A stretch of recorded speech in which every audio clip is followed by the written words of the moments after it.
What's going on YouTube? So I'm going to try something different today. We're going to do a watch along. What is a watch along? We're going to be watching one of my training sessions and I'm going to talk you through what I'm trying to think, what I'm trying to get at in this particular session.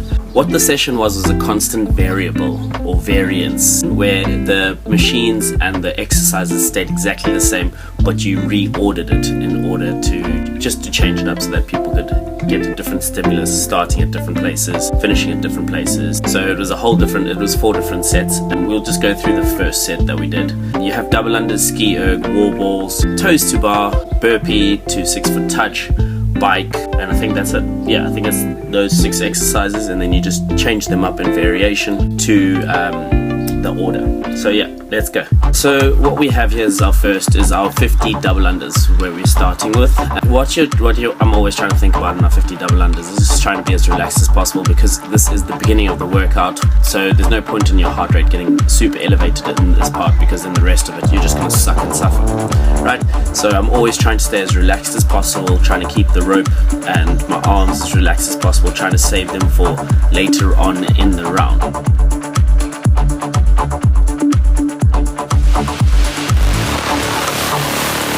So there we go, I've just finished our 50 double unders. Then we're going to go into our bike, right, where we had 15 calories on the bike. And so coming off double unders where your heart rate is elevating, and then going on to another bike where your heart rate is going to be elevating even more, I decided to slow down this bike just so that I could push it towards the end of the workout in itself. So yeah, we started off nice and easy. I was trying to hold above 65 RPM on the bike, just nice and easy, steady pace, so that I can get off the bike and move into the next phase of the workout. So this might have taken me a little bit longer than I expected, because I was trying to slow myself down and then save myself for what was coming next.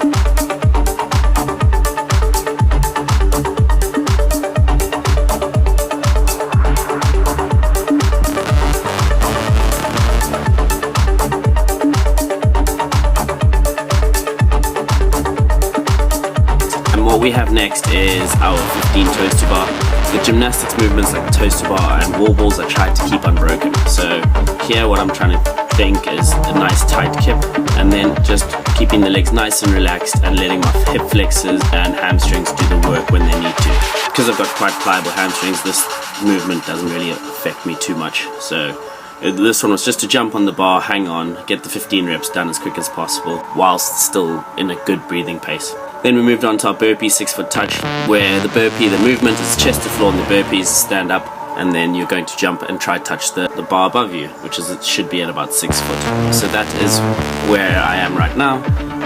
Here, this is where you would see a lot of people try hammer it, but then the simplest movement, the burpee, elevates the heart rate like no other. It's getting up off the floor and then standing up. Just doing that a couple times will elevate the heart rate. So having to do 15 where you've just done a whole bunch of other stuff. So this is where I was like, okay, find a good pace that you can move with and that won't slow you down. And then I was trying to keep a similar pattern with my step-ups, where I was trying to step up on each time, just to changing up my feet so that I don't just do one way the whole time. Then we came into our wall balls, where I took a couple breaks, trying to get myself ready for the set, and then we started with it.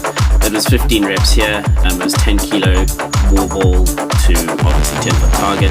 Nothing too major to think about here, just trying to breathe, really focus on my breathing so that I didn't drop this, because this is where a lot of people make mistakes. They'll drop it because they lose their breathing in the wall ball. So yeah, 15.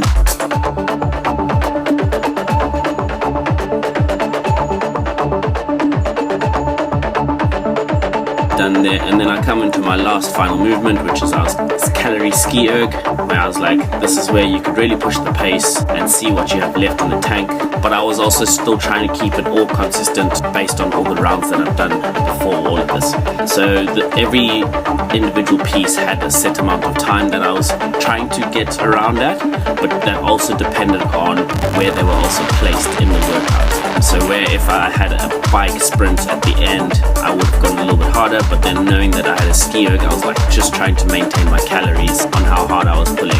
Instead of doing a sprint, I was trying to be consistent for a hard 15 calories. So that was my goal, and that's how the constant variance goes. And then we change it up, obviously going maybe a ski erg would start, and then you go to wall balls, toes to bar. It just depends on which way we did it.